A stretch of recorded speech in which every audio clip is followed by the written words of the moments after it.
Amén. Amén. Estén con la Biblia ahí abierta, mis hermanos, para que estemos revisando algunos pasajes. Y estamos ya en el capítulo 22, ya de este segundo semestre. Son 24 en total, nos quedarían 2 después de este.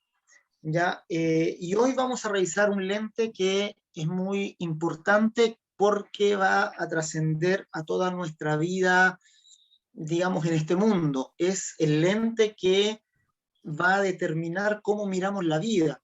¿Ya? Este lente se llama la Biblia, nos da pasión por la vida, o la Biblia, ¿verdad?, nos concede pasión por la vida. Entonces, vamos a ir ahí y empezar definiendo. Nosotros ya definimos en el primer semestre lo que era la vida, ¿ya? O lo que la Biblia hablaba cuando se refería a la vida. Ya la vida, cuando la Biblia habla de la vida, habla de una vida eterna, ¿ya? De una Zoé que está por encima de esta vida física. La Biblia es clara para separar las dos cosas, ¿ya? Para mostrarnos estas dos dimensiones, ¿ya?, de la vida. Una, la vida física. Generalmente la palabra griega que se usa es psique, para hablar de esta vida física o de este presente estado de las cosas. Ya generalmente se traduce como alma, o como vida, o como siglo en algunas traducciones. Y también tenemos por otro lado lo que es la vida eterna, o la vida que Jesús viene a dar, la vida de Dios, podríamos decir. Y la Biblia es clara para mostrarnos estas dos. De repente a nosotros se nos confunde porque la traducción española es igual para ambas, entonces de pronto puede entrar a confusión. Ya, sin embargo, cuando la Biblia habla de vida, principalmente en un sentido espiritual o en un sentido eterno, no se está refiriendo a nuestra pasada por la tierra, sino a un estado de eternidad que el hombre puede recibir mientras tiene el cuerpo o mientras está en este mundo. Entonces, comenzando a mirar esto de la vida y la muerte, vamos a comenzar ahí con Levítico 17:11, que está ahí, así que lo vamos a leer todos juntos. Y fíjense cómo ya en el Antiguo Testamento, desde el Levítico, la Biblia empieza a marcar el camino de la vida. ¿Y qué es lo que significa la vida? Si nosotros leemos toda la Biblia, ya por eso este es un lente para ver toda la Biblia ama la vida, o la Biblia valora mucho la vida. Podríamos decir que la vida es el propósito final de toda la Escritura. Eso lo dice Juan en el capítulo 20-21 de su Evangelio. Dice: estas cosas se han escrito para que creáis en el nombre del Hijo de Dios y que creyendo en Él tengáis vida en su nombre.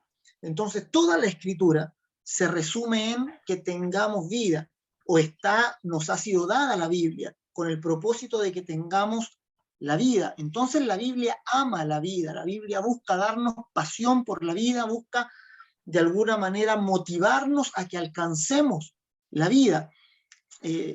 Fíjense, leamos este pasaje. Dice 1:3: porque la vida de la carne en la sangre está, y yo os la he dado para hacer expiación sobre el altar por vuestras almas, y la misma sangre hará expiación por la persona.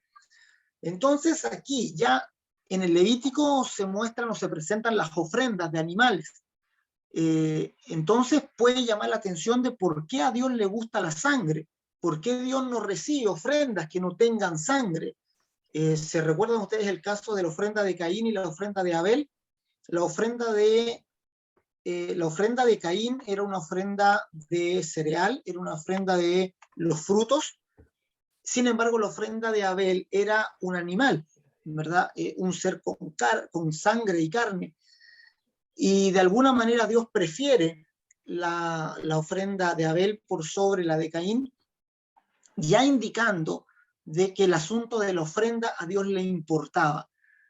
A Noé le dice Dios que debe presentar sacrificios de sangre sobre un altar, y desde ahí en adelante comienzan a ofrecerse sacrificios continuamente. Cuando ya llega el Levítico, llega la era de la ley, esto se legisla, y ya hay toda una ceremonia, una forma de presentar las ofrendas, qué tipos de ofrendas hay, pero las ofrendas por expiación, las ofrendas que buscaban reconciliarse con Dios, siempre tenían sangre. Habían algunas ofrendas de cereal o ofrendas de pan que llevaban harina sin levadura, sal, todas las ofrendas llevaban sal, pero eran ofrendas de gratitud. Pero toda la ofrenda que implicaba reconciliación con Dios, todas llevaban sangre.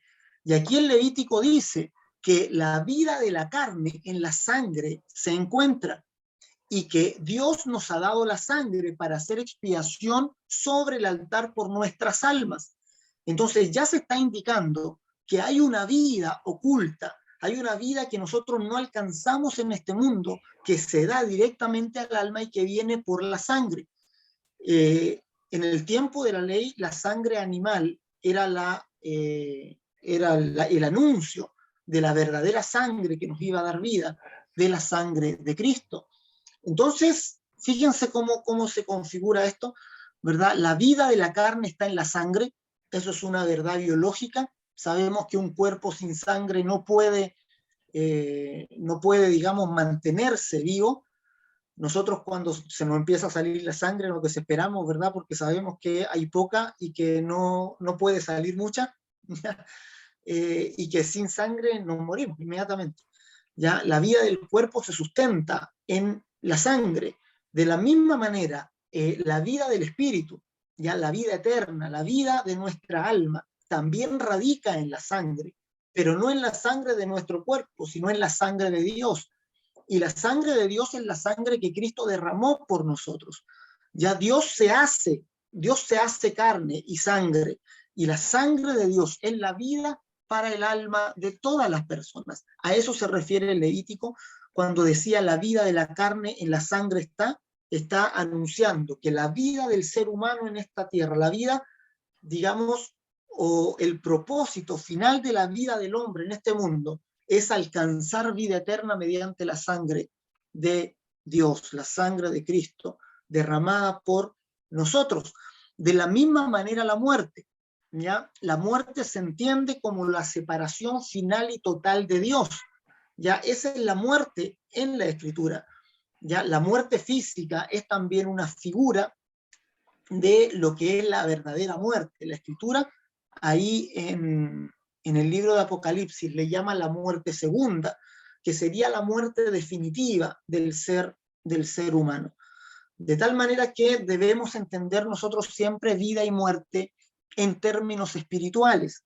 Es decir, que la vida se refiere a una unión eterna junto a Dios, a una reconciliación con Dios que solo es posible mediante la sangre de Cristo, y que la muerte es la ausencia de la sangre. La muerte es el rechazo de la sangre de Dios como medio para acercarnos a Él, y eso nos va a llevar a una separación total, completa, definitiva y eterna también de Dios. El infierno finalmente es eso, es la separación total, absoluta, definitiva del ser humano, del alma humana, de su creador. Y cada persona que va al infierno va a ir porque ha decidido ir a ese lugar, ha rechazado voluntariamente la sangre que se derramó a su favor, de tal manera que el ser humano, si bien es beneficiario de la sangre, Dios no lo obliga a ir con él, ¿verdad? Dios no lo presiona ni nos va a llevar al cielo por obligación en contra de nuestra propia voluntad. Entonces, vida y muerte son términos para nosotros muy significativos que van más allá de nuestro cuerpo. Ya la mayoría de la gente no creyente asimila vida y muerte solo a un asunto corporal. Ya la vida se la entiende como la existencia en este mundo, y la muerte cuando el cuerpo deja de funcionar. Ya para nosotros los términos vida y muerte son mucho más amplios, mucho más profundos, y eso debería también marcar cómo miramos este mundo y la cosmovisión que tenemos de todo lo que nos rodea. Y a eso vamos a tratar de ver el día de hoy. Veamos todos juntos este pasaje, ¿verdad? Que es el anuncio de vida eterna por parte de Jesús. Jesús dice, el ladrón no viene sino para hurtar y matar y destruir. Yo he venido para que tengan vida y para que la tengan en abundancia. Fíjense, esta es una declaración de propósito del propio Jesús, diciendo, yo he venido para esto. Es decir, mi principal propósito de estar en este mundo es que ustedes tengan vida en sus espíritus. ¿Ya? Esto es maravilloso, ¿verdad? Que Dios mismo haya venido para que nosotros recibiéramos la vida abundante. Jesús dijo, para esto he venido, para que ustedes tengan una vida que no pueden alcanzar de otra manera, que es imposible acceder a ella por otros medios, ni con todo el esfuerzo, ni con todo el sacrificio, ni con toda la piedad se puede lograr alcanzar esto que Jesús nos trajo como regalo, que es la vida eterna, una vida que ahí el mismo Jesús le llama una vida abundante. Entonces, mis amados, sobre todas las cosas, nosotros debemos desear la vida, debemos tener pasión por la vida. ¿Ya? El día martes, ahí en el culto, le decía a los hermanos, le hablábamos acerca de la pasión de Dios, que Dios es apasionado siempre, y la pasión de Dios es que estemos con Él, es decir, la pasión de Dios es que tengamos vida en nuestros espíritus, que no nos perdamos, dice Juan 3:16, ya en el sentido de perderse, de no cumplir aquello para lo cual fuimos creados. Eso significa perderse, significa como malograrse. ¿Ya? Es como, siempre lo comparo cuando ustedes se compran 1 kilo de duraznos, por ejemplo, ¿verdad? ¿Para qué se compran ustedes los duraznos? ¿Verdad? Claro, para comerlo, dice hermano Mauri, le leí los labios, para comérselo, ¿verdad? Ustedes no se compran los duraznos para dejarlos madurar sobre un mesón y que les salgan pelos blancos ahí, ¿verdad? Y que se forme una civilización en la cáscara, pero a veces pasa, ¿verdad? A veces se nos olvida, ¿verdad? La fruta en algún lugar y cuando la vamos a ver resulta que se pudrió, está podrida y ya no sirve para para el propósito que tenía. Entendemos que el propósito que tenía esa fruta era alimentar nuestro cuerpo. Para eso nosotros la adquirimos y para eso entendemos que el árbol la dio. ¿Ya? Entonces nosotros miramos esa fruta y decimos, oh, se perdió. Ese sentido tiene perderse, ya no de perderse solamente de extraviarse, sino de perderse de ya no servir para el propósito por lo cual eso fue creado. Cuando el ser humano se pierde, quiere decir que no cumple su destino final, ya con el cual Dios nos creó. Dios nos creó para tener vida. Dios nos creó pensando en que íbamos a recibir su propia vida en nuestro espíritu. Él cuando diseñó nuestro espíritu, Él diseñó nuestra alma, la diseñó para contener la vida de Él mismo, ¿verdad? No nos creó aparte de Él. Por eso todos los animales llevan su propia imagen. Sin embargo, cuando Dios va a crear al hombre, Él dice, no, hagámoslo a nuestra imagen, conforme a nuestra semejanza. ¿Verdad? ¿Por qué? Porque nosotros éramos los encargados de traer a Cristo al mundo.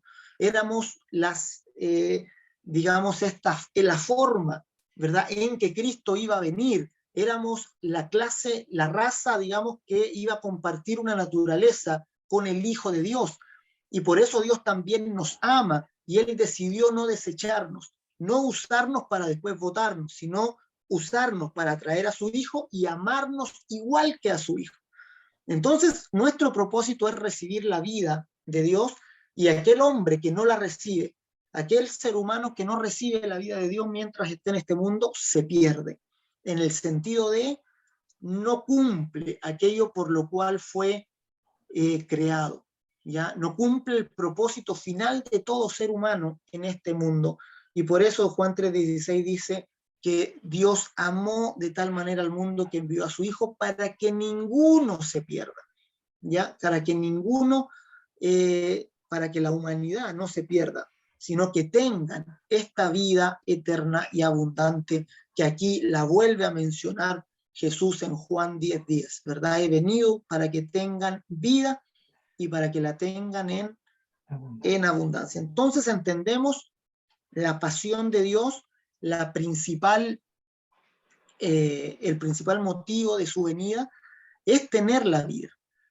¿Ya? Vamos a mirar lo que significan las ciudades de refugio en la Escritura, ya, porque esto también nos muestra que Dios quiere que amemos la vida y que tengamos afecto, un apego muy fuerte por la vida. En Números 35, ya ahí está el pasaje, Números 35, el 19 del 28, Dios estableció dentro de toda la tierra que Israel conquista. Ya recuerdan ustedes, Israel en los tiempos de Josué conquista lo que se llama la tierra prometida, y Dios establece a las tribus geográficamente, y dice, esta tribu va a estar de tal punto a tal punto, la otra tribu acá, la otra tribu acá, y en medio de todas las tribus se establece una cantidad de ciudades de refugio, ya que eran ciudades donde aquel que mataba a otro, digamos, sin intención, ya aquel que asesinaba a otra persona, digamos, sin querer, podía huir a este lugar. ¿Ya? ¿Por qué? Porque si no lo alcanzaba la ley. La ley era muy estricta en este sentido, que el que era ojo por ojo, ¿verdad? Diente por diente, mano por mano, pie por pie. Es decir, que aquel que mataba a una persona tenía que recibir la muerte. Y generalmente eran los parientes del muerto los que hacían valer la justicia y los que llevaban a este hombre a la justicia para que también fuera muerto. Entonces, las ciudades de refugio son una instancia donde Dios permite que aquel que se encuentre bajo la condenación alcance la vida o preserve su vida. Aquel que asesinaba a otra persona tenía que correr a las ciudades de refugio. Y entrando en esa ciudad, dice el vengador de la sangre, no iba a poder acceder y ahí se podía refugiar hasta el cambio del sumo sacerdote, donde ya podía salir en libertad. Entonces la ley presionaba de alguna manera al homicida que salvara su vida, ¿verdad? Es decir, aunque una persona quedaba cautiva bajo la ley, ya Dios no quería que no hubiera esperanza. Ya Dios no quería dejar al que quedaba cautivo y condenado por la ley, Dios no quería que ese condenado bajara los brazos simplemente, ya, y se quedara, ya mátenme, sino que Dios disponía de una forma de que ese homicida pudiera correr y luchar por su propia vida, ya, y tenía que correr a la ciudad de refugio y alcanzarla antes de que el vengador de la sangre lo alcanzara a él.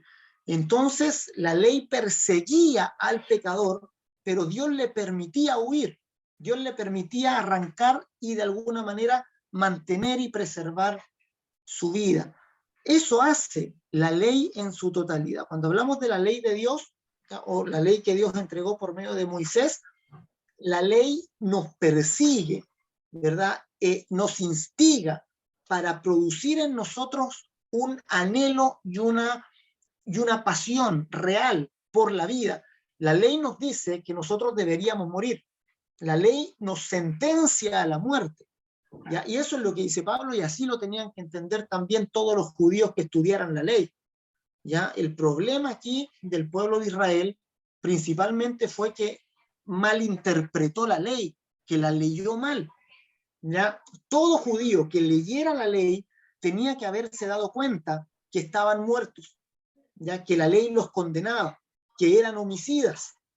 Ya por eso Jesús, cuando viene, restablece la ley a su posición donde siempre tuvo que haber estado, y él dice, miren, la ley dice no matarás. ¿Qué significa eso? No significa solo que das muerte a otra persona, ¿verdad? Significa incluso que insultes a tu hermano. Entonces Jesús dice, la ley establece no matarás, pero yo les digo, ¿verdad? Que el que llama fatuo a su hermano ya es culpable de juicio.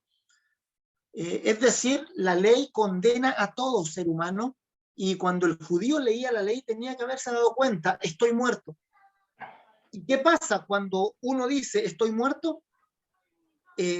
eso produce en uno, ¿verdad?, una pasión por vivir. ¿Ya? Generalmente es lo que ocurre. Ustedes valoran la vida cuando se encuentran en una situación de perderla.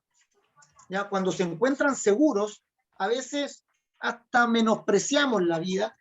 ¿Ya? Es como cuando a veces, no sé si le ha pasado a ustedes que están enfermos de algo, ¿ya? O se resfrían, ¿verdad? O cuando se resfrían no pueden respirar bien, y entonces se sienten mal y ustedes dicen, ¡ay, que era rico cuando podía respirar bien!, ¿verdad?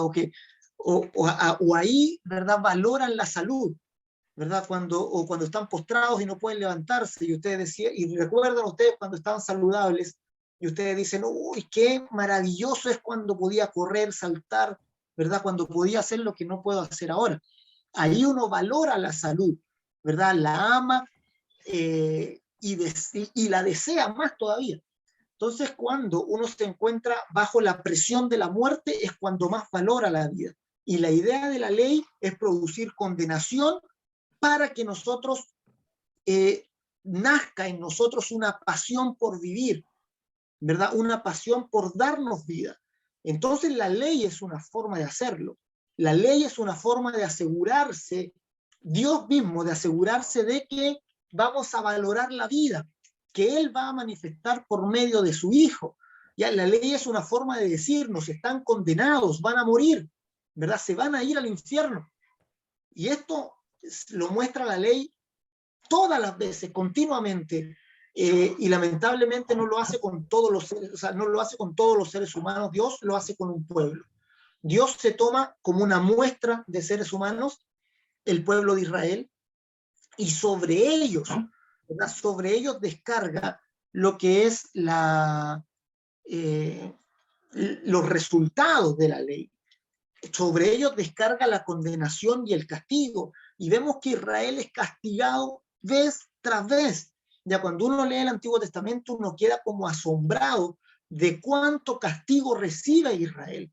Ya los profetas anuncian el castigo, están anunciando continuamente, viene la destrucción, viene la desolación, ¿verdad? Desde Isaías en adelante se empieza a decir, vamos a ser deportados, nos van a llevar, va a venir el juicio de Dios, va a venir el castigo de Dios.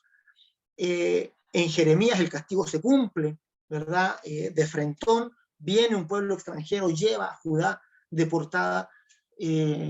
También en el Pentateuco, ¿verdad?, el pueblo de Israel continuamente está murmurando contra Dios, y viene, ¿verdad?, plaga tras plaga, castigo tras castigo, una y otra vez, ¿verdad?, diciéndonos que el ser humano no puede estar de pie delante de Dios, ya que el ser humano se pone delante de Dios y pronto cae, ¿verdad?, fulminado, muerto, ¿verdad?, porque la ley no nos da esperanza. La ley solo nos dice, son pecadores y están cautivos, condenados a la muerte eterna. Y eso debería despertar en nosotros una pasión por vivir, ya de la misma manera en que la ley que condenaba al homicida, ¿verdad?, lo hacía correr a la ciudad de refugio. Ya si no hubiera una ley que condenara al homicida, entonces el homicida, no sé, estaban haciendo un trabajo, ¿verdad? Esta persona, se muere alguien por culpa de otro, este se queda tranquilo, porque no hay una ley que lo persiga, ¿verdad? Entonces no valora la vida. Ya dice, no, yo tengo derecho a vivir, ¿verdad? Y el otro se murió, mala suerte nomás. Pero como hay una ley, ¿verdad?, que si él mata al otro, viene la muerte sobre él, entonces todo cambia y este hombre ahora valora su vida y huye a la ciudad de refugio. Cristo es nuestra ciudad de refugio. Ya, Cristo es el lugar donde nosotros huimos para arrancar de la muerte. Ya la ley se nos mostró para condenarnos, para decirnos que vamos al infierno, y la ciudad de refugio, que es Cristo, se abrió ante nuestros ojos para decir, vayan a Cristo, vayan a Él y refúgiense en Cristo. O sea, refúgiense, que ahí mantienen su vida, que ahí la vida eterna está garantizada para todos ustedes. Entonces, la ciudad de refugio es el escape de la ley, ya donde podemos huir de una ley que ya fue dada, ya fue promulgada, y que decretaba nuestra propia muerte y nuestra propia destrucción. ¿Ya? Hay varias figuras como esa. ¿Ya? En el libro de Esther también hay un edicto del rey de matar a todos los judíos. Y en última instancia, cuando ya los judíos van a ser muertos, entonces el rey dicta otra ley para salvarles la vida. También, ¿verdad? Se nos muestra que estábamos muertos yendo al infierno y Dios decide salvarnos, otorgarnos vida. Si no viene la ley primero, es muy probable que nosotros no valoráramos la vida, ¿ya? Y que no comprendiéramos cabalmente que la gracia y que la vida eterna es un regalo.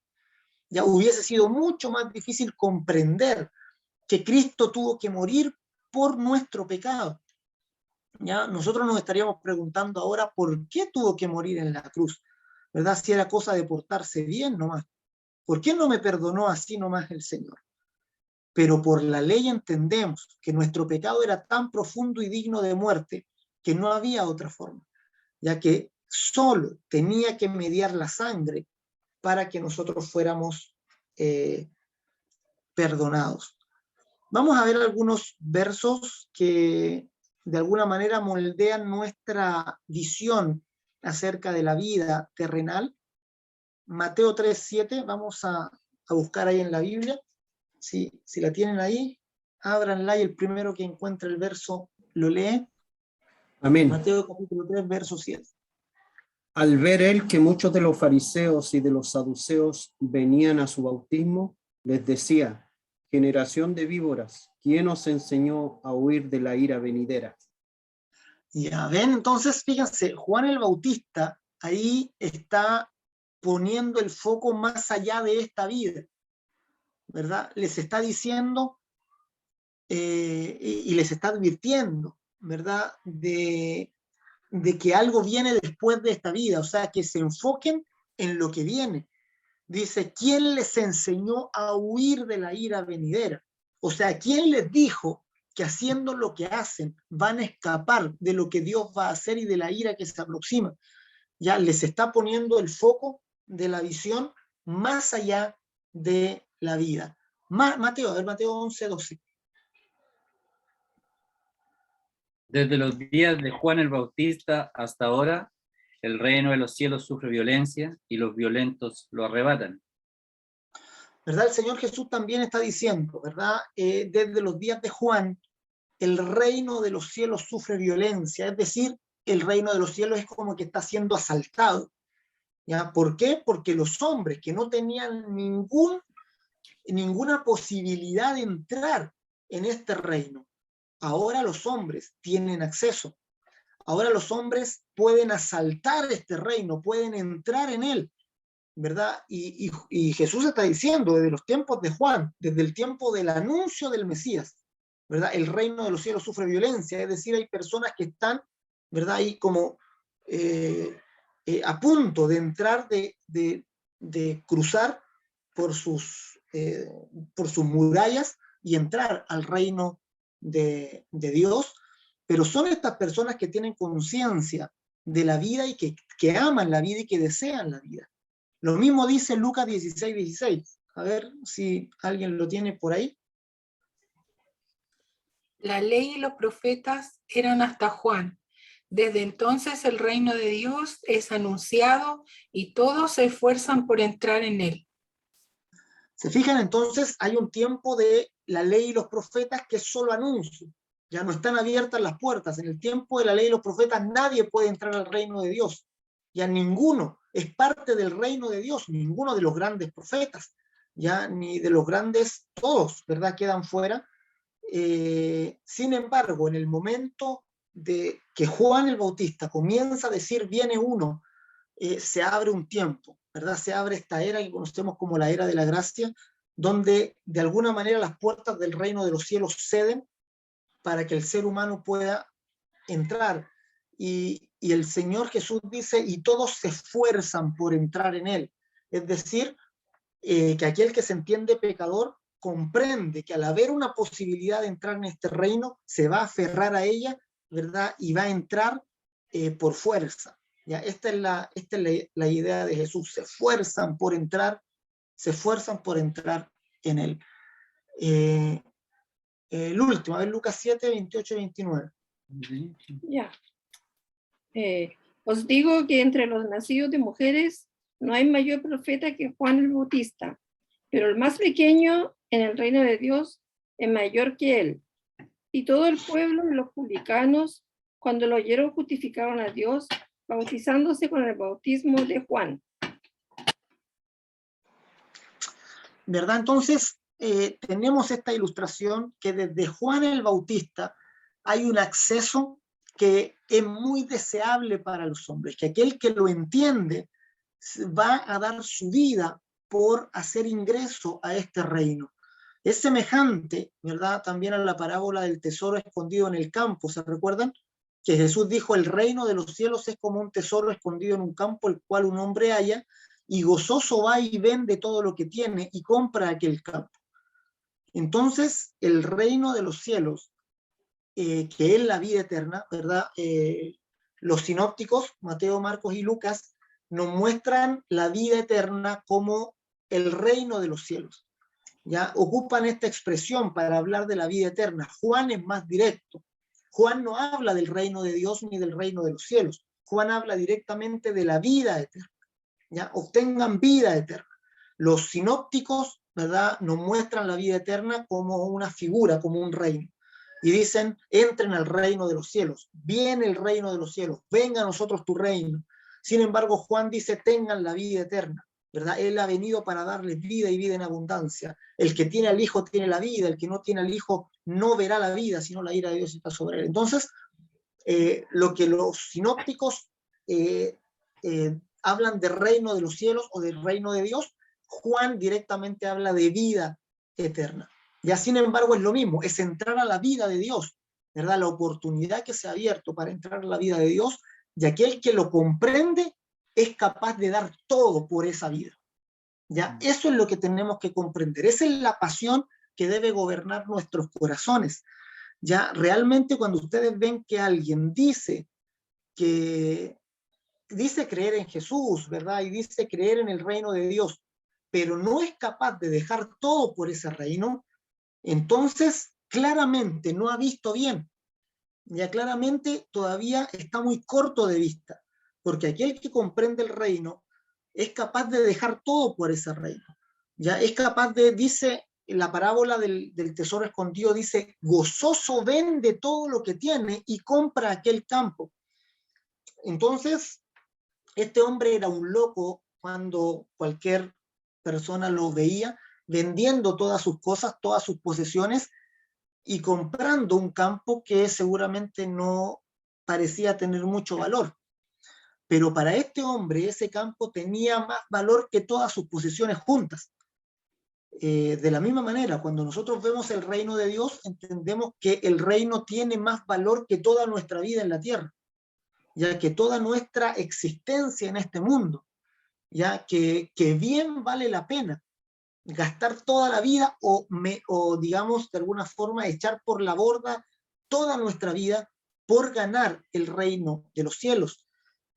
No es tonto hacer eso, ya no es necio, sino que fíjense que es lo que Pablo hace, es verdad, y Pablo dice todas estas cosas que antes estimé como ganancia, es decir, todas estas cosas que antes yo consideraba que eran buenas en mi vida, las he estimado como nada, como basura, con tal de ganar a Cristo. Pablo dice, yo eché toda mi vida a la basura, con tal de ganar a Cristo. Pablo dice, yo cambié un futuro de lujos, ¿verdad? Un futuro de admiración, un futuro de, con mucha, ¿verdad?, holgura, sentarme en las principales sinagogas y tener discípulos a mi alrededor que me admiraran, ¿verdad? Él tenía, ¿verdad?, una vida de ser uno de los líderes y maestros más grandes de Israel. Y Pablo dice, yo cambié todo ese futuro por un futuro de persecuciones, de azotes, de cárceles, de menosprecio, un futuro que a la vista humana podría parecer muy terrible. Pablo vio el tesoro en el campo y vendió todo lo que tenía con tal de alcanzar ese campo. Y Pablo dice, no me arrepiento de haber hecho eso. ¿Ya? ¿Por qué? Lo hice conscientemente porque vi el valor que había en Cristo. Y si ganar a Cristo me significaba dejar todo lo demás, entonces con gusto lo hacía. Con gusto dejaba todo de lado con tal de ganar a Cristo. Esa es la pasión por la vida que debe gobernar nuestros corazones completamente. Es la forma que tenemos que tener de ver el mundo. ¿Ya? Entonces, si lo vemos de esta manera, ¿qué es lo que es la vida en la carne? ¿Qué es lo que es nuestra existencia en este mundo? Se convierte como una oportunidad gloriosa para vivir la fe, para alcanzar la vida por la fe. Amamos la vida en este mundo porque nos dio la oportunidad de alcanzar la vida eterna, ¿ya? Y ese es el mayor valor que tiene nuestra vida terrenal, ¿verdad? Que nos da una oportunidad, que nos da una cita con Cristo el Señor, ¿verdad? El haber nacido en este mundo fue maravilloso para nosotros, ¿ya? Porque alcanzamos la vida, porque conocimos a Cristo, porque resultó en nuestro encuentro con el Salvador. Y eso, mis amados, debe redimir todo su pasado. ¿Ya? Yo no conozco muy bien el pasado de cada uno de ustedes, pero alguno podría todavía estar enemistado con su pasado. Es decir, haber dicho, ¿por qué me tocó vivir esto, verdad? ¿Por qué nací en esta familia? ¿Por qué me tocaron estos padres? ¿Por qué es mi papá maltratador? ¿Verdad? O, todavía podría tener conflicto de esa naturaleza con su propio pasado. Sin embargo, cuando entendemos que el propósito final de todo y lo más importante, ¿verdad?, de toda nuestra vida es que nos encontráramos con nuestro Salvador, y ya se produjo esa unión, entonces eso redime nuestro pasado totalmente, ¿verdad? Damos gracias por todo lo que nos ocurrió, porque ya fuera bueno o malo, nos guió a nuestra unión con Cristo, nos guió a estar con el Señor y a recibir la vida, ¿verdad? Véanlo de esa manera, aunque las cosas pudieron parecer muy malas, quizás fue precisamente eso lo que te empujó a recibir a Cristo, ¿verdad? Uno podría decir, pero ¿por qué tuve que ser tan pobre en mi infancia? No teníamos nada que comer, ¿verdad? Quizás si tu realidad hubiese sido otra, no te encuentras con Cristo, ¿verdad? Entonces, mis amados, yo me encontré con el Señor a mis 18 años. Eso hace que yo no quiera cambiar nada para atrás, ¿verdad? Que si me dicen, tienes la oportunidad de volver el tiempo, ¿qué quieres cambiar? No, déjalo como está nomás. Ya por mucho que haya sufrido, por muy terrible que haya sido lo anterior, eso me guió a mi encuentro con Cristo, y eso es lo más importante de toda mi vida en esta tierra. Eso hizo que mi alma cumpliera aquello para lo cual fue creada, ¿verdad? Que mi alma recibiera la vida de Dios, ¿verdad? Y por eso todo mi pasado en ese mismo momento fue bienaventurado, fue bendito, ya a pesar de cualquier circunstancia dolorosa que hayamos vivido, ¿verdad? Se redime al comprender que el encuentro con mi Salvador, ¿verdad?, fue el punto más alto de toda mi existencia y mi vida en este mundo. He cumplido con lo más importante que hay que cumplir en esta vida, que es obtener la vida eterna. ¿Ya? Hay varias teorías con respecto a la vida en este mundo. Ya en los últimos años se ha visto un aumento muy, digamos, sostenido, importante de suicidios, por ejemplo, ¿verdad? De gente que no le gusta, no está conforme con la vida que lleva y decide acabar con ella. Ya hay muchas filosofías que digamos que el ser humano ha levantado teorías sobre el significado y el valor de la vida en este mundo, ¿ya? El hinduismo, por ejemplo, el budismo, que creen que después de esta vida viene otra en otro ser, ¿verdad? Que transmutamos en otra criatura, si fuimos buenos nos vamos a una criatura mejor, si fuimos malos a una inferior, y que vamos así mutando de criatura en criatura, ¿verdad? Muchas veces, con esa visión de la vida, la verdad es que no hay mucha pasión por vivir.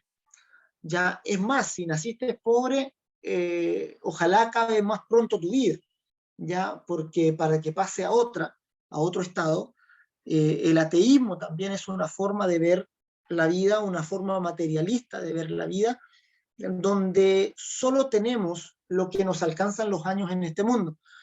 Entonces los ateos también se dividen en pueden tomar varios tipos de filosofía, ya. La más saludable es ser feliz mientras se puede, ¿verdad? Hacer todo el bien que se pueda, y vivir, ¿verdad? Una buena vida, ser recordado en el futuro, pero de todas maneras su vida se reduce a este mundo. No hay mayor trascendencia ni mayor valor. Entonces, hay varias teorías, formas. Sin embargo, el cristianismo nos da a nosotros una cosmovisión y una teoría basada en hechos con respecto a lo que es la vida en este mundo. ¿Ya? Nuestra fe no se basa en ninguna de esas filosofías, en ninguna de esas formas de mirar la vida.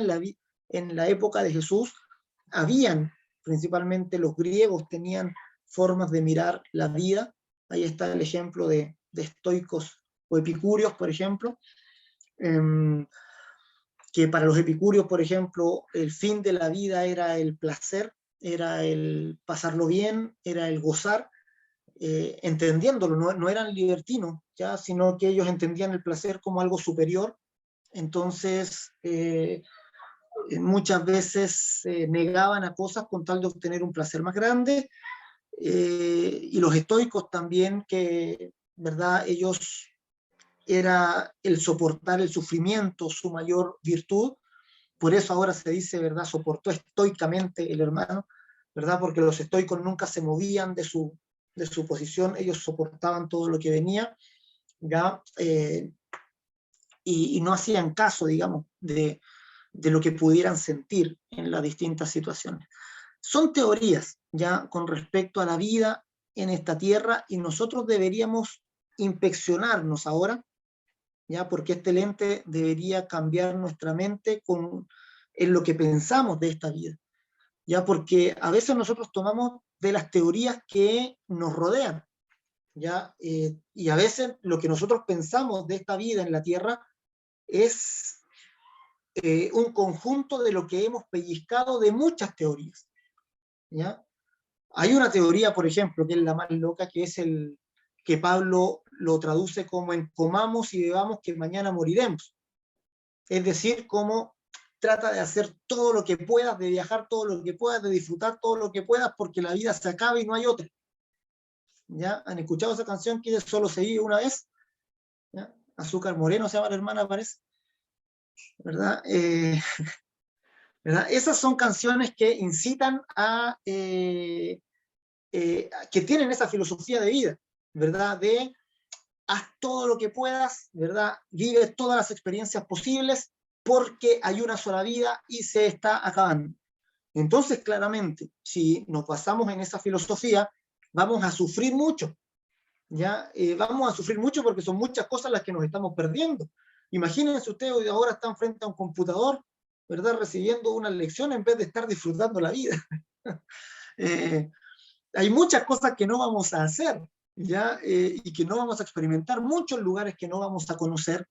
Sin embargo, si llevamos esa filosofía de vida, vamos a sufrir por eso, ¿ya? Es decir, vamos a ver la vida como que se nos está botando, va a entrar la desesperación porque hemos hecho muy pocas cosas y porque queremos hacer más cosas y queremos experimentar todo el abanico que hay de posibilidades antes que se nos vaya la vida, ¿ya? Cuando ustedes miran la vida del Señor Jesús, ¿ya? La vida del Señor Jesús no está marcada por esa filosofía, ¿ya? Es más, ustedes miran la vida de Jesús y fue bastante pobre en conocer lugares, por ejemplo. Ya Pablo conoció mucho más que el Señor. El Señor nació en Belén, de ahí se fue a una aldea en Galilea, de ahí viajó algunas veces a Jerusalén, cruzó el río Jordán para ir a Decápolis, pero en ese sector se mantuvo. Ya no viajó más que eso, según digamos, lo que nos ha llegado hasta ahora, y tampoco esa era su intención, ¿verdad? Tampoco el Señor decía, uy, cómo me gustaría disfrutar del clima de allá mediterráneo, ¿verdad? De allá de Roma, o cómo me gustaría, no sé, los baños turcos, me han dicho que hay unos buenos baños allá, ¿verdad? En Roma, sería bueno ir para allá. No, él venía a hacer lo que Dios le había mandado y no le preocupaba no vivir ni conocer todo, ¿verdad? Porque él no estaba marcado por esa filosofía. Ya hay otras, ya a veces estamos viviendo bajo una filosofía del sufrimiento, donde la vida en esta tierra es solo sufrir, sería como la contraria a la anterior, ¿verdad? Y mientras más sufrimiento hay, mejor en nuestra vida, y buscamos los medios de sufrir, y si no estamos sufriendo, nos buscamos cosas para sufrir más. ¿Ya? Y hay gente que mientras está sufriendo se siente bien, pero si la carga de sufrimiento disminuye, se sienten culpables, ¿ya? Y no pueden disfrutar, ¿ya? Algo en esta vida. Fíjense que esa es una cosmovisión, ¿ya? Es una cosmovisión religiosa principalmente, que viene mucho del catolicismo de estos lados del mundo, que se dice a todo esto que el catolicismo que nos ha tocado a nosotros, el catolicismo latinoamericano, tiene mucho de los otomanos, ¿cómo se llama? De los islámicos, que tienen unas filosofías muy negativas, ya muy depresivas. Entonces, muchos que vienen de tradición católica, tienen una visión del mundo muy pesimista, muy amarga, ¿ya? Una visión de sufrimiento principalmente, y donde el sufrimiento es como el motivador de toda una vida. Ya, yo le he contado, yo conocí esa forma de ver la vida de mi abuela. Ya me contaron a mí, por ejemplo, que, ¿se acuerdan ustedes del terremoto del 60? Que el 60 y tanto fue como un terremoto bien fuerte. Mi mamá me cuenta que ella vio a mi abuela que cuando empezó el terremoto fuerte, ella salió a un lugar abierto y arrodillada se golpeaba el pecho y decía, por mi culpa, por mi culpa, por mi culpa. Entonces es terrible que mi abuela haya pensado que el terremoto Dios lo estaba mandando por su culpa. O sea, bien grande tiene que haber sido el condoro que se mandó mi abuela para pensar eso, ¿verdad? Pero ellos piensan de esa manera, o sea, toda tragedia es mi culpa, es mi sufrimiento. Yo me recuerdo que la acompañaba a veces en sus oraciones que tenía, y en muchas oraciones se marcaba mucho el sufrimiento en este mundo. Ya hay un clamor, hay un rezo que tiene el rosario, que decía, aquí estamos gimiendo y llorando en este valle de lágrimas los desterrados hijos de Eva, ¿verdad? Entonces, fíjense, la vida se basa en que estamos gimiendo y llorando en un valle de lágrimas. Entonces a esas personas no pueden disfrutar nada, ya se sienten culpables de disfrutar alguna cosa. Son cosmovisiones, por eso les digo, son cosmovisiones, y asegurémonos esta tarde de que nuestra cosmovisión no venga de ninguna de esas cosas que nos rodean, ni de filosofías que podamos haber heredado de nuestros padres, ¿verdad? De otros lugares, que nuestra cosmovisión y filosofía de vida venga de la Escritura, provenga de la Escritura. Ya la revelación de Cristo, dice, nos da una visión particular de la vida en este mundo. Le da valor por ser la oportunidad gloriosa de alcanzar salvación y de obtener galardones del Señor. O sea, nuestra vida es una preparación para algo que viene, ¿ya? Y es una preparación que vamos a ver más adelante, es intencional. El Señor Jesús nos dijo, hagan tesoros en los cielos. O sea, no nos dijo, mire, vivan la vida como puedan, y cuando resuciten, pucha, ojalá que tengan harto. No, el Señor nos dijo, sean intencionales, hagan los tesoros en los cielos, o sea, fabríquenlos. Mientras estén en la tierra, preocúpense de forjar su tesoro en el cielo. ¿Ya? No se preocupen de forjar tesoro en la tierra, dijo el Señor, porque acá no vale mucho la pena, pero en el cielo sí van a valer la pena. Entonces es una vida que entendemos como una preparación y nos abocamos a preparar la eternidad desde este día en adelante. Ya la vida terrenal, según la Biblia, solo tiene sentido bajo la perspectiva de la vida eterna. Ya, es decir, vivir bajo esta perspectiva de eternidad. Ya bajo este lente, digamos, la vida que se concentra solo en este mundo es un desperdicio. Ya fíjense ese texto que dice ahí Mateo, leámoslo. Dice, el que haya su vida la perderá, y el que pierde su vida por causa de mí la hallará. El que haya su vida significa que es el que le encuentra un sentido y el que se encuentra, digamos, realizado completamente en esta vida aparte de Jesús. ¿Ya? El que haya su vida, ¿verdad? El que valora su vida en este mundo aparte de Cristo, la pierde, ¿verdad? Se desperdicia.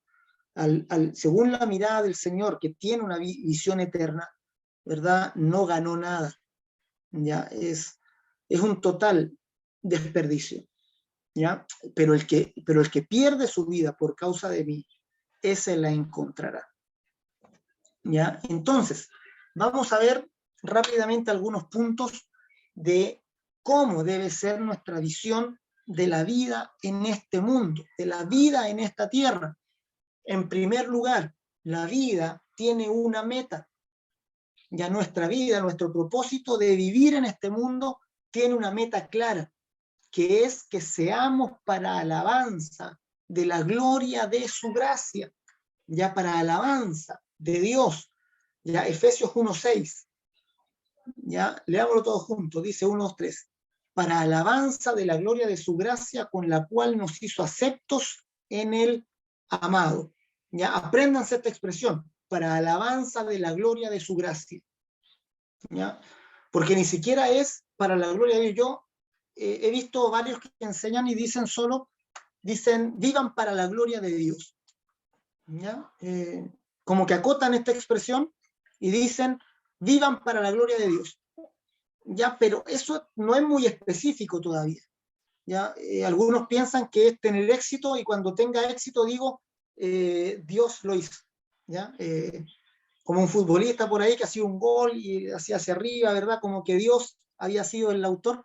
Y algunos piensan que vivir para la gloria de Dios significa eso, ¿verdad? Que cada vez que nos aplaudan tenemos que decir, la gloria es del Señor. ¿Ya? Pero eso, no, ¿verdad? No, eso es muy superficial. ¿Ya? Fíjense que la escritura es muy específica. Dice, vivimos para alabanza de la gloria de su gracia. ¿Ya? Es decir, que vivimos nuestra vida entendiendo que fuimos salvados por la gracia de Dios. Y esa gracia para nosotros es gloriosa. ¿Ya? Que anunciamos esa gracia, que para nosotros la gracia de Dios es lo más alto, ¿verdad? Porque para nosotros es gloriosa, alabanza de la gloria de su gracia. Eso quiere decir que no pretendemos ir al cielo por nuestras obras, sino por su gracia. Que cuando predicamos no de que sean buenos, sino que reciban la gracia del Señor. Que cuando le damos la solución a una persona no es, mira, tenéis que tener más fuerza de voluntad, no, es recibe la gracia del Señor. Su gracia es gloriosa y te va a permitir cambiar y ser transformado.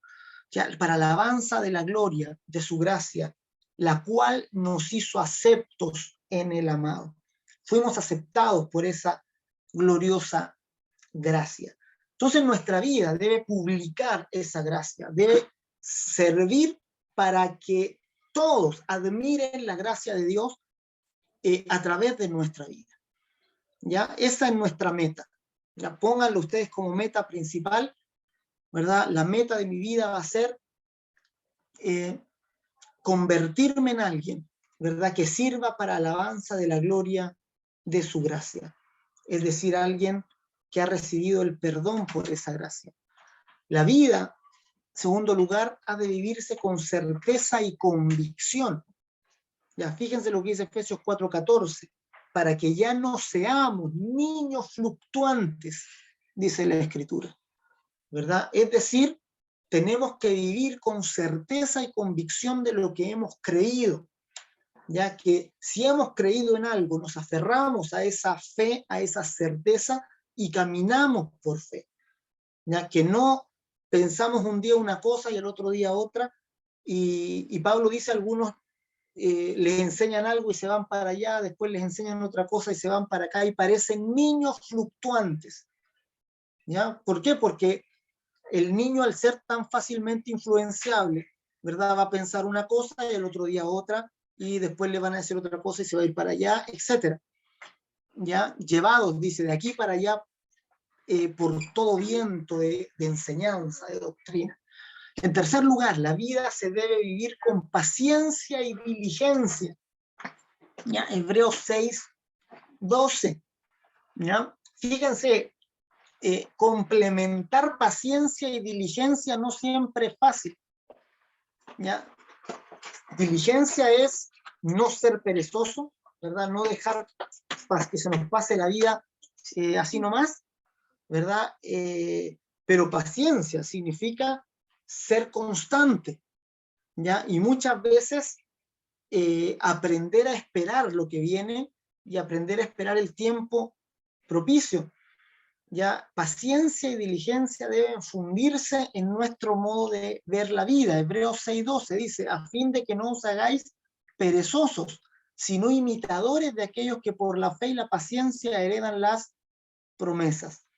Eso lo dice el autor de Hebreos después, ¿verdad? Después de decir eso nos muestra una galería ahí de hombres de fe que alcanzaron promesas por tener una fe constante. Ya, fe y constancia. Ya, fe y paciencia. Una paciencia que no, paciencia quiere decir algo que no se apaga con el tiempo. Ya, es una fe constante. Entonces, para alabanza de la gloria de su gracia, con certeza y convicción, con paciencia y diligencia,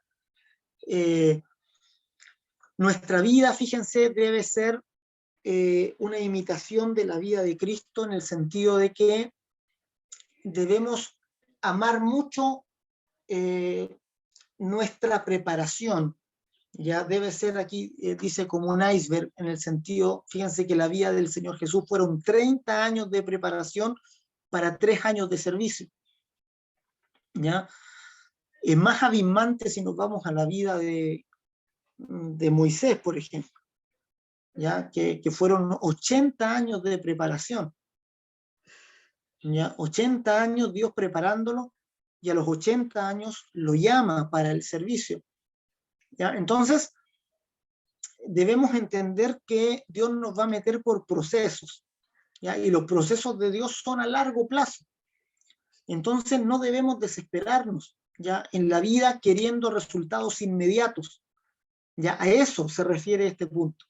¿Ya? A no desesperarse y a no buscar el resultado inmediato y fácil, ¿ya? Sino que muchas veces los procesos largos, dolorosos, y son los que más nos sirven a final de cuentas. Ya los procesos que se toman en serio y que tienen una meta y un fin y que podemos ser constantes en ellos. Ya eso es contracultural totalmente, porque hoy día lo que se busca es la rapidez. Ya hoy día lo que se busca es, ¿verdad?, que el medio pasa rápido para alcanzar la meta, y pronto tengo que alcanzar la meta. ¿Ya? Sin embargo, vean ustedes cómo el Señor se toma todo el tiempo. La vida de Pablo es lo mismo. Ya Pablo ya venía con mucha preparación. Sin embargo, cuando el Señor lo llama, Pablo vuelve a Damasco y está 14 años en el anonimato total. Está 14 años sin, ¿verdad?, que no sabemos de su vida, seguramente volviendo a aprender todo lo que había aprendido desde un punto de vista ahora cristocéntrico. Estuvo 14 años dándole vuelta al Evangelio, de tal manera que cuando envían a Bernabé para que se haga cargo de la iglesia que está ahí en Antioquía. Ya recuérdense que ustedes que la iglesia de Antioquía nace fortuitamente porque a algunos se les ocurrió predicarle a los griegos y habían algunos en Antioquía que se juntaron. Entonces los que estaban en Jerusalén mandaron a Bernabé a que fuera a hacerse cargo de la iglesia de Antioquía. Y cuando Bernabé va y se enfrenta con esta nueva responsabilidad que tiene, él empieza a buscar ayudantes, empieza a buscar gente que le ayude y se acuerda de Saulo de Tarso. Y se acuerda de ese Saulo que él fue el único 14 años atrás que estuvo dispuesto a acompañarlo, ya a visitar a los discípulos, el único que creyó en su conversión. Y él dice, voy a ir a buscarlo, ¿ya? Y recorre, va hasta Damasco y se encuentra con Pablo. Y Pablo está completamente transformado, lleva 14 años de darle vuelta a lo que es el Evangelio.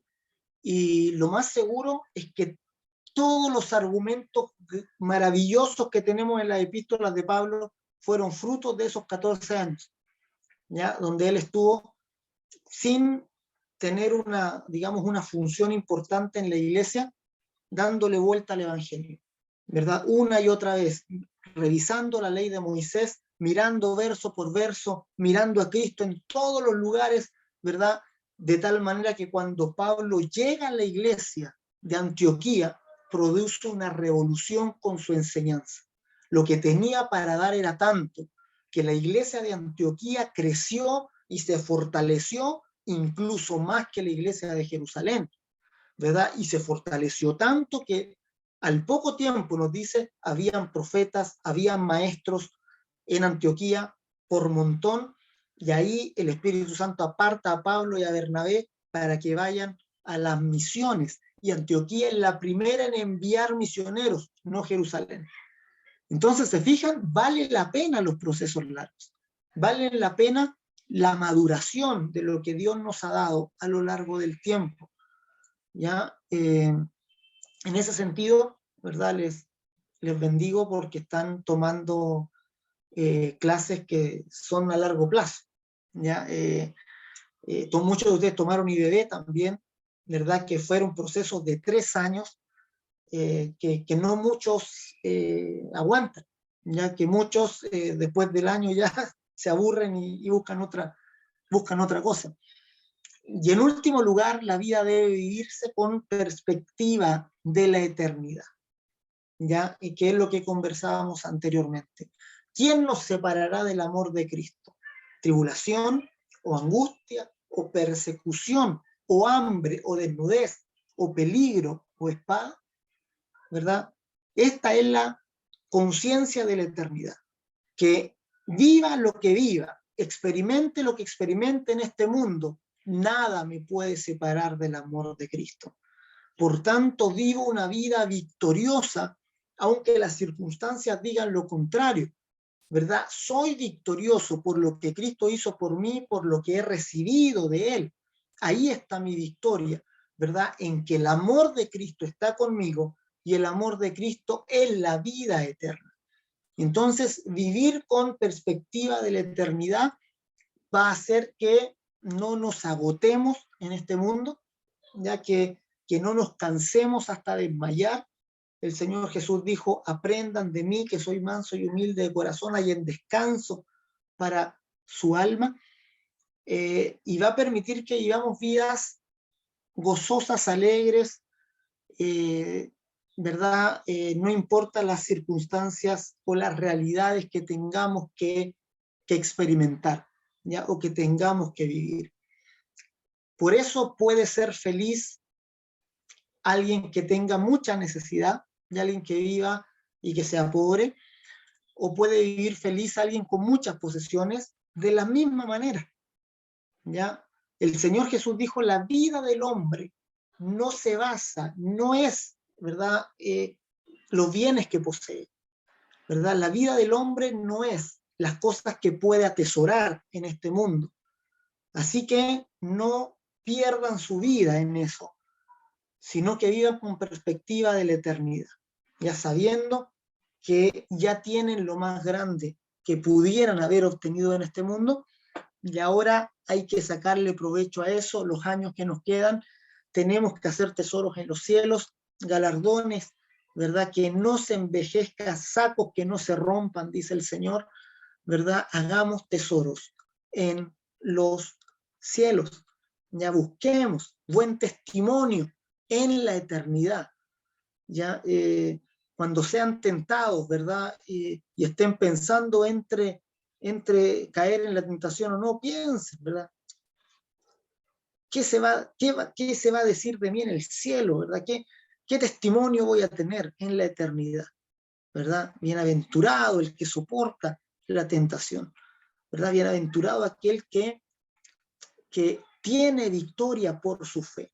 Entonces ustedes sean victoriosos, tengan victoria por la fe y sepan que muy pronto viene su verdadera vida, ya que pronto está a las puertas. Fíjense, cuando terminamos de leer la Biblia, ¿qué es lo que nos queda?